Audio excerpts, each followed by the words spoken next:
Thank you very much, Congressman Thompson, Senator Wicker. My name is Blake Ward. I'm born and raised in Rolling Fork, Mississippi here. I operate 3 businesses in Onward, Mississippi, about 15 miles south of here, the site of the Teddy Roosevelt bear hunt, the creation of the teddy bear. I'm right adjacent to the brand new, beautiful Teddy Roosevelt and Holt Collier Visitor Center, which was flooded in 2019 upon completion and still not open 3 years later. And there was a lot of talk, there is always a lot of talk about misinformation, as the prior speaker spoke about. So there are a few things that I would like to discuss regarding misinformation. That for me personally, when I read these things coming from outside sources, it's very upsetting. Number one, you always hear, we want to drain the wetlands. That's a real common comment. Currently, the agreed upon flood water level for turning the pumps on is 87 feet. That's the current agreed upon level. The property that I operate lies between 86 and 100 feet. So I'm right there on it. So this is right in my wheelhouse, okay? The people who are saying we're going to drain the wetlands, do we know what the water level is today? And are people complaining about the wetlands today? Is the ground not wet today? It's very wet. What's the level? The level is 70.5 feet today. No one is complaining.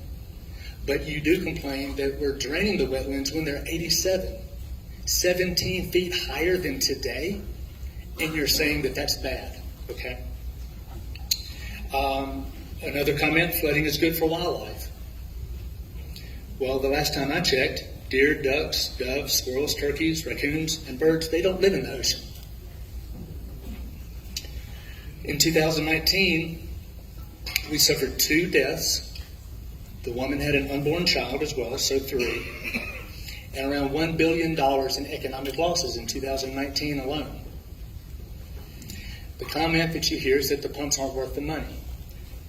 And I'm no economist, but from what I've read, and I've read extensively, the pumping project would cost around $400 million.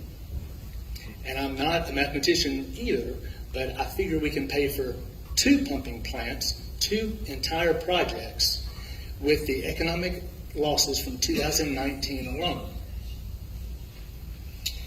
The pumps will move more water out.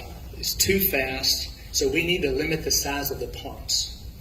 The agreed upon pumping plant size in cubic feet per second is 15,000 cubic feet per second of water movement. When that Mississippi River does finally drop below the backwater level, we're able to open the Steel Bayou water control structure. When that gate is open, there is 45,000 cubic feet per second moving out of the South Delta. 3 times bigger than the proposed pumping plant. But the pumping plant is too big. You don't complain when 45,000 cubic feet is moving out, but you're complaining when 15,000 moves out. The pumps will increase downstream flooding. The EPA report recently says that the pumps will increase downstream flooding. They absolutely will. They will increase the level of downstream flooding, the thickness of a dime. In conclusion, the Corps of Engineers has a wonderful video on Facebook, it's on my Facebook page, where the chief engineer explains how, quote, the Marietta, Arkansas pumping station, which is currently the largest, is, quote, essential to protect life and property in the region. Since we are one of the 23 projects, the only one that did not receive their pumping plant, why are we different?